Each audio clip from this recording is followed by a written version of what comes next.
I have been literally on pins and needles waiting with bated breath to have this conversation around identity infusion. I'm gonna need a drum roll that goes with this.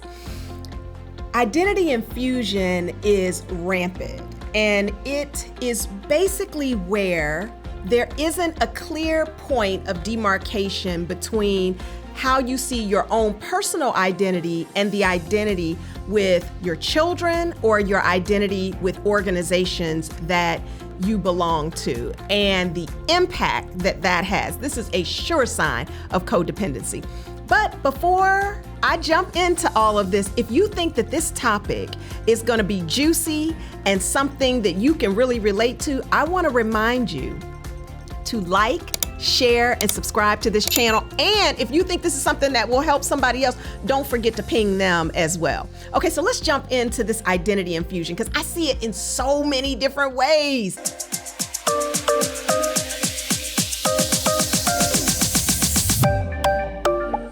So I first want to talk about it from the parenting perspective because this is how we get helicopter parents. Identity infusion is basically where we derive our sense of self-worth and our sense of identity from someone else or a group. So for example, let's say your child is an amazing talent. Okay. Of course, all parents think their kids are an amazing talent, right?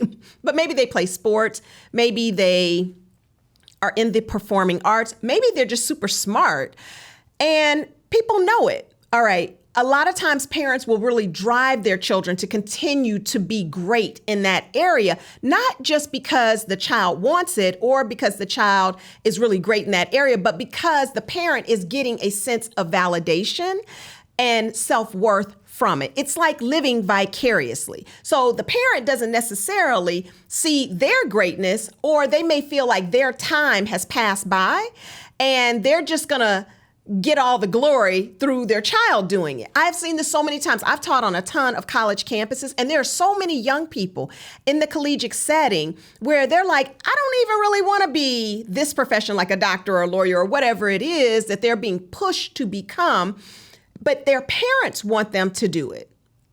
And they have not had the courage to really tell their parents, this is not what I really want. And that is because the parent has identity infusion. Now, the other place, now some people are not going to like what I'm about to say here, but I'm going to say it any old way. Identity infusion, I have also seen it when we join organizations, whether it's your church affiliation, it can be joining Ivy League schools. So you get your identity from this sense of, oh, you're an XYZ graduate. But one of the biggest areas I have seen this is when we join social and civic groups like sororities and fraternities. And I'm a member of a sorority. And I love my sorority for sure. But what I also understand is that I am not the sorority. I am a member of the sorority. But over time, what I have observed with so many men and women alike is that there were people who were attracted to the organization because they didn't have a strong sense of self-worth and identity. They didn't have this strong sense of they're great even without this. So they joined the organization to bolster who they are. Now, let me tell you the consequences that come with this identity infusion piece, especially in that space.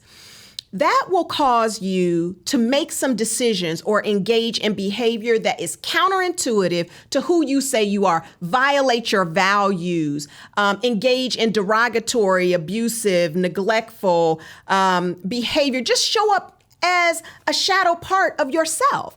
And it's not because you're a bad person. It's not because any of us are bad people. No, it is because we haven't spent enough time really cultivating who we are as individuals.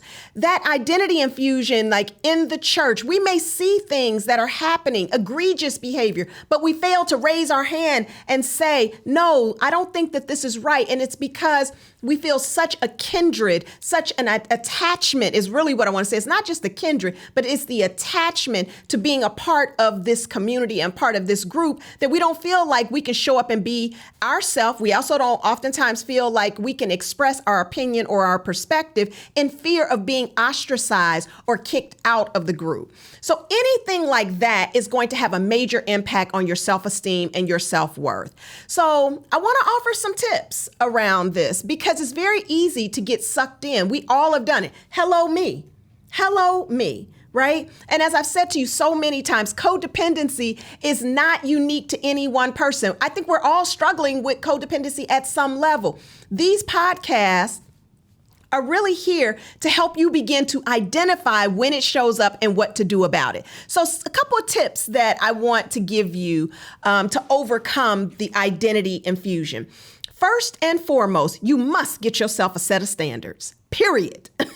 You must get yourself a set of standards, a set of guidelines that help to guide your life. At the core of those guidelines is your own personal mission statement and your values, not just words on a piece of paper, but really understanding what those values mean to you and how you embody those values day in, day out. Because that's going to help you when it comes to making decisions. You can always defer back to those values to help you define whether or not this is the right course of action or not.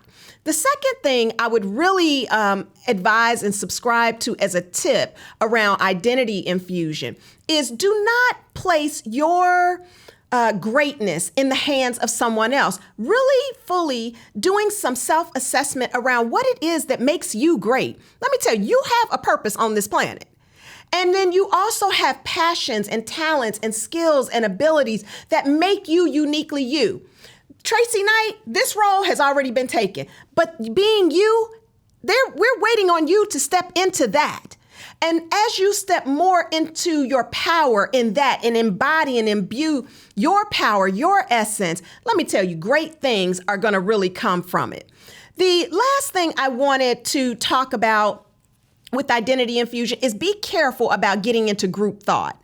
Because this thing about group thought is a real thing where one person says something and they might have a dominant personality, a stronger personality. It might be the minister. It might be the leader of your organization. It may even be your parents have subscribed to something. And so now you have taken on that. Group thought thwarts our ability to have independent thought. It is so important that we have a healthy sense of independence in order to have a healthy sense of interdependence. Interdependence is where each individual comes with their full power, and those puzzle pieces are then put together to make something stronger. Well, you can't get to that if all you do is defer to other people and what the group thinks is a consensus. No. That means that prevents you from bucking up against the system, asking probing and thoughtful and curious questions. It keeps you from tossing out new ideas. Organizations cannot grow when we have nothing but group thought. So we're waiting on you. We're waiting on you to show up. And if you need support around breaking free of identity infusion, I want to invite you to my boot camp. The Conquer Codependency Boot Camp is completely online.